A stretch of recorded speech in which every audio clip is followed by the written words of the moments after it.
Hello नमस्कार and welcome everybody. Welcome to Avlokan IAS. My name Sudarshan Mishra और आज हम पढ़ेंगे सिटीजनशिप के बारे में। ठीक है, तो शुरू करते हैं।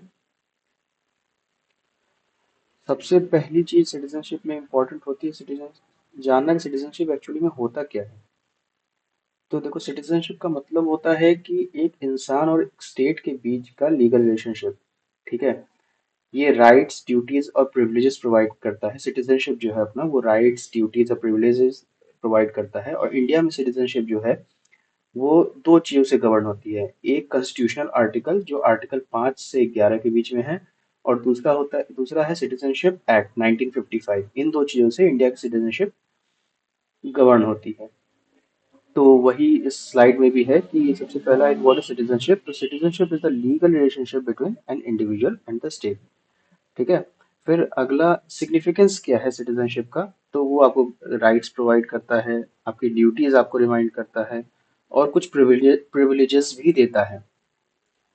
ठीक है, गवर्निंग प्रोविजंस इसके आर्टिकल 5 से आर्टिकल 11 के बीच में है, और सिटीजनशिप एक्ट 1955 के थ्रू ये गवर्न होता है। ठीक है, अब नेक्स्ट स्लाइड की तरफ बढ़ते हैं। अगला स्लाइड है कॉन्स्टिट्यूशनल प्रोविजंस के बारे में, यानी आर्टिकल 5 से 11 के बीच में हम पढ़ेंगे अब। सबसे पहला है आर्टिकल 5। तो आर्टिकल 5 ये बताता है कि कॉन्स्टिट्यूशन के कमेंट्स होने पे कौन सिटीजन्स हैं। जो 1946 से जो कॉन्स्टिट्यूंट असेंबली के डिबेट शुरू हुए 1947 में, जब हमारा देश आज़ाद हुआ 15 अगस्त के दिन, तब से लेकर के, और जब कॉन्स्टिट्यूशन एनफोर्स हुआ 26 जनवरी 1950, और उसके बाद भी वो, तब से कौन कौन सिटीजन्स हैं और रहेंगे आगे भी चल करके, तो वो सब चीज़ों के बारे में आर्टिकल 5 बताता है। ठीक है, तो वही दिया हुआ है, deals with person domiciled in India on 26 जनवरी 1950। 26 जनवरी 1950 में जो इंडिया में थे सिटीजन्स, जो पर्सन्स थे, उनके सिटीजनशिप के बारे में डीलिंग आर्टिकल 5 से होती है। ठीक है, और आर्टिकल 5 किन किन लोगों को इंक्लूड करता है। ऐसे लोग जो इंडिया में पैदा हुए, या फिर जिनके माता पिता इंडिया में पैदा हुए, या जो इंडिया में ऑर्डिनली उस समय 5 साल से कम 5 साल से रह रहे हैं। ठीक है, फिर नेक्स्ट मूव ऑन करते हैं हम आर्टिकल 6 के बारे में। आर्टिकल 6 उनके राइट्स की बात करता है जो पाकिस्तान से माइग्रेट होकर के इंडिया में आए। आर्टिकल जैसे 1947 का पार्टीशन हुआ था, तो उसमें काफी लोग पाकिस्तान से माइग्रेट होकर के इंडिया में आए थे। ये आपको सबको पता होगा, हॉरर्स ऑफ पार्टीशन और पार्टीशन रिमेम्बरेंस डे भी हम 14 अगस्त को मनाते हैं इसीलिए। तो उनके राइट्स की बात करता है, उनके सिटीजनशिप राइट्स की बात करता है आर्टिकल 6। ठीक है, तो आर्टिकल वही अगले इसमें लाइंस में दिया हुआ है कि it grants citizenship to those migrated before 19 July 1948। एक कट ऑफ डेट थी 19 जुलाई 1948 की। उससे पहले जिन्होंने माइग्रेट कर लिया, उसके सिटीजनशिप के बारे में ये अपना आर्टिकल 6 बात करता है। और इसके बाद जो माइग्रेट करके भारत में आए हैं, तो उनको रजिस्टर करना पड़ेगा सिटीजनशिप पाने के लिए। इसके बारे में भी आर्टिकल 6 से ही हमें पता चलता है, और आर्टिकल 6 ही इसके बारे में बात करता है। अब नेक्स्ट कॉन्स्टिट्यूशनल आर्टिकल की तरफ मूव ऑन करते हैं, आर्टिकल 7। अच्छा, एक और चीज मैं बता दे रहा हूँ कि जितना आर्टिकल्स में बता रहा हूँ, इससे ज्यादा में इससे जानने की जरूरत नहीं है प्रीलिम्स के पर्सपेक्टिव से मेनली, क्योंकि सिटीजनशिप इम्पोर्टेंट टॉपिक तो है, पर इससे क्वेश्चंस थोड़े कम ही पूछे गए हैं अभी तक। तो बेसिक चीजें आप जानो इसके बारे में मोटा मोटी, और वही काफी होगा आपके लिए। हाँ, तो मूव ऑन करते हैं हम आर्टिकल 7 के बारे में। तो आर्टिकल 7 जो है, सिटीजनशिप राइट्स ऐसे पर्सन के सिटीजनशिप राइट्स के बारे में बात करता है जो पाकिस्तान को माइग्रेट कर रहे हैं। ठीक है, जैसे पाकिस्तान को कुछ लोग जैसे 1947 में जब पार्टीशन हुआ, तो कुछ लोग पाकिस्तान माइग्रेट कर लिए, और कि हाँ पाकिस्तान चले जा रहे हैं, और वहां से वहां पे देखेंगे वहां की सिटीजनशिप क्या है। और लेकिन वहां जाने के बाद फिर उन्हें पता लगा कि नहीं, वहां पे उनका कंडीशन नहीं अच्छा है और नहीं आगे कोई फ्यूचर है। तो वो तो फ्यूचर तो आज भी नहीं है पाकिस्तान का, पर उस समय भी कुछ थे, तो उनको पता चल गया था कि भाई पाकिस्तान का आगे भी फ्यूचर नहीं है। तो वो वापस आए, वहां से वापस आने की उन्होंने सोची। तो वापस जब आए, तो उनके भी राइट्स, सिटीजनशिप राइट कैसे वो गेन कर सकते हैं इंडियन सिटीजनशिप, उसके बारे में आर्टिकल 7 बात करता है। ठीक है, आर्टिकल 8 जो बात करता है, आर्टिकल 8 बात करता है कि जो बाहर रह रहे इंडियंस हैं, जैसे जिस समय इंडिया आज़ाद हुआ था उस समय कुछ लोग बाहर भी तो रह रहे थे, कुछ लोग इंग्लैंड में रह रहे थे, कुछ लोग अमेरिका में रह रहे थे जो इंडियन फ्रीडम स्ट्रगल में इन्वॉल्व थे, बाहर देशों से इंडियन फ्रीडम स्ट्रगल में अपना योगदान दे रहे थे। तो ऐसे लोग भी काफी सालों से रह रहे थे, तो उनके उनके भी तो राइट्स की बात, सिटीजनशिप राइट की बात करनी है, क्योंकि उन योगदान तो उन्होंने भी दिया है। तो उनकी राइट्स की बात आर्टिकल 8 के थ्रू की गई है। ठीक है, फिर नेक्स्ट मूव ऑन करते हैं हम आर्टिकल 9 में। आर्टिकल 9 है लॉस ऑफ सिटीजनशिप के बारे में। मतलब ये बताता है कि जैसे कुछ लॉस ऑफ सिटीजनशिप आगे की स्लाइड्स में कवर कवर करेंगे। और ये एक और चीज मैं बता दे रहा हूँ इन शॉर्ट, ये आर्टिकल 9 जो है डुअल सिटीजनशिप को प्रिवेंट करता है। यानी इंडिया की जो एक लास्ट हमने एक लेक्चर पढ़ा था जब प्रियम्बल के बारे में, उसमें मैंने बताया था कि इंडिया जो अपने सिटीजन्स की फ्रेटर्निटी इंश्योर करता है सिंगल सिटीजनशिप के थ्रू। तो वो फ्रेटर्निटी इंश्योर करने के लिए सिंगल सिटीजनशिप की बात आर्टिकल 9 में ही की गई है। आप इंडिया में रहकर दो जगह की सिटीजनशिप नहीं ले सकते, दो कंट्री सिटीजनशिप नहीं ले सकते। अगर आप इंडिया की सिटीजनशिप ले रहे हो, तो आप अगर वर्ल्ड में किसी और कंट्री के भी सिटीजन हो तो आपको रिनाउंस करनी पड़ेगी, हटानी पड़ेगी, छोड़नी पड़ेगी, या तो फिर आपको इंडिया की सिटीजनशिप छोड़नी पड़ेगी। ठीक है, अब हम आगे मूव ऑन करते हैं आर्टिकल 10 के बारे में।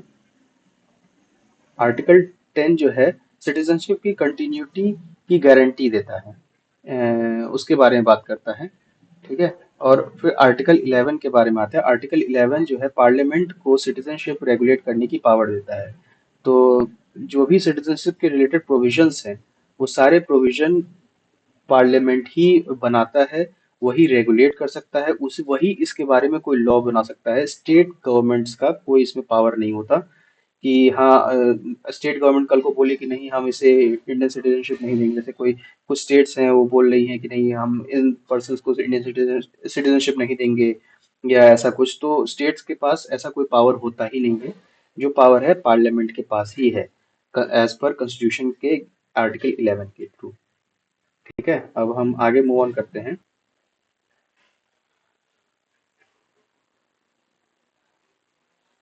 हाँ, तो नेक्स्ट हमारा टॉपिक है सिटीजनशिप अमेंडमेंट एक्ट 1955। ये सिटीजनशिप एक्ट के मुताबिक इंडिया की सिटीजनशिप 5 तरीकों से एक्वायर की जा सकती है। ठीक है, ये एक्ट पहली बात है तो 1955 में बनाया गया था। ठीक है, और ये 5 मोड्स के बारे में बात करता है। पहला मोड है बाय बर्थ। अगर आप इंडिया में पैदा हुए हो तो आप नेचुरल सिटीजन हो इंडिया के। ठीक है, बाय डिसेंट, अगर आपके पेरेंट्स इंडियन हैं और आप इंडिया के बाहर पैदा हुए हो तो बाय डिसेंट आप इंडियन सिटीजनशिप एक्वायर कर लेते हो। हाँ, लेकिन जैसे कुछ के पेरेंट्स इंडिया के बाहर हैं, वो यूएस में, जैसे जैसे कुछ पेरेंट्स यूएस और बच्चे पैदा करते हैं और वो चाहते हैं कि नहीं हमारा बच्चा इंडिया की सिटीजनशिप इंडियन सिटीजन ही रहे। तो वो इंडिया यूएस की सिटीजनशिप वहाँ पे नहीं, जैसे यूएस में ये है ना कि हमारे यहाँ अगर कोई पैदा हुआ तो उनको सिटीजनशिप मिलेगी वहाँ की। तो अगर वो चाहे बच्चा कि नहीं हमारा मेरी सिटीजनशिप इंडिया की रहे, तो आफ्टर 18 ईयर्स तो वो अगर चाहे ऐसा तो हो सकता है क्योंकि उसके पेरेंट्स इंडियन डिसेंट के हैं। ठीक है, फिर अगला तरीका है सिटीजनशिप गेन करने का बाय रजिस्ट्रेशन।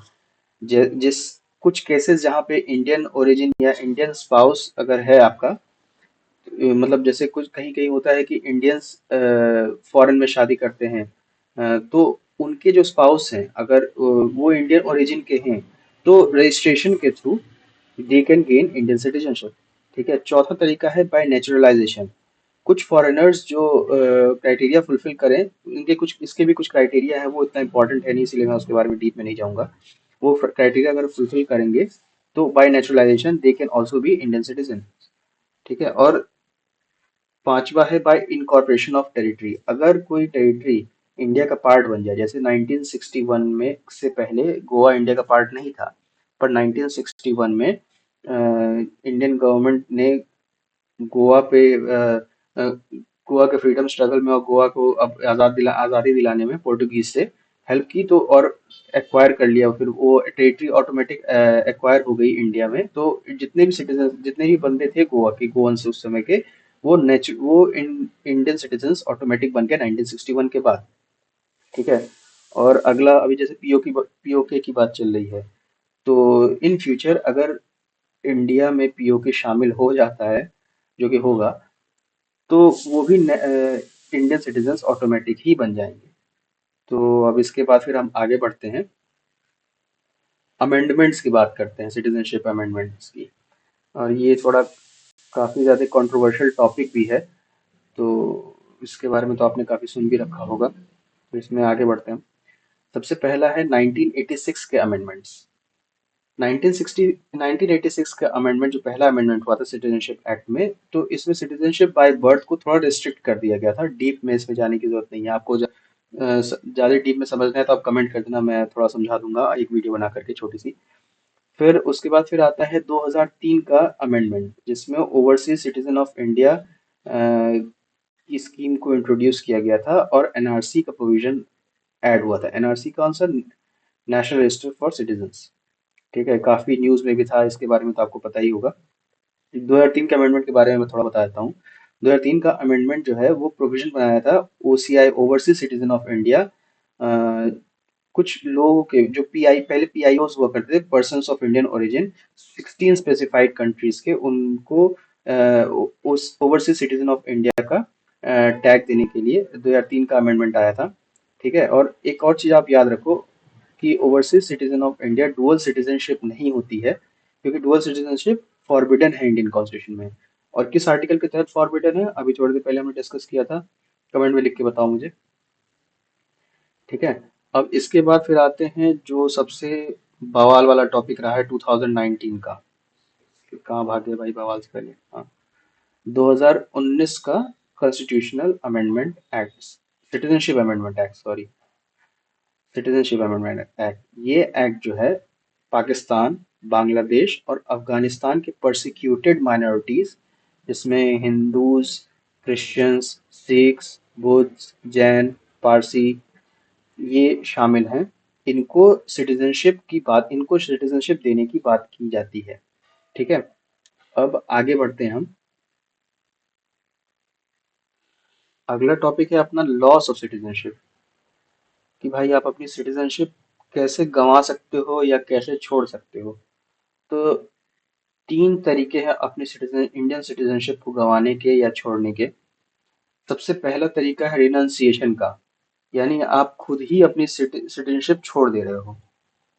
ठीक है, जैसे कुछ लोग होते हैं ना कि किसी और कंट्री की सिटीजनशिप ले लिए, किसी और कंट्री में जाके बस गए कि हाँ वहाँ की सिटीजनशिप लेनी है, तो वो रिनाउंस कर देते हैं अपनी सिटीजनशिप, इंडिया की सिटीजनशिप छोड़ देते हैं।